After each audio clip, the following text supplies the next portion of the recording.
Welcome. Today we're diving into a fun and simple feature on Discord.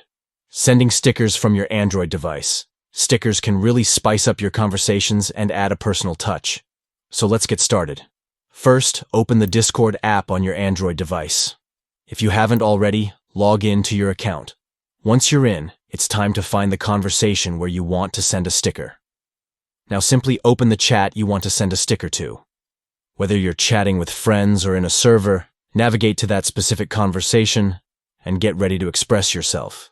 At the bottom of the chat screen, you'll see a smiley face icon. Go ahead and tap on that icon. This will open up a new window full of fun options for emojis and stickers. Next, look for the option that says Stickers. Tap on it and you'll be greeted with a variety of stickers to choose from. You might see some favorite stickers already, or you can even search for something specific to match your mood. Once you find the perfect sticker or GIF that you want to send, simply tap on it. The sticker will be sent instantly to the chat. And that's it. You've just sent a sticker on Discord using your Android device.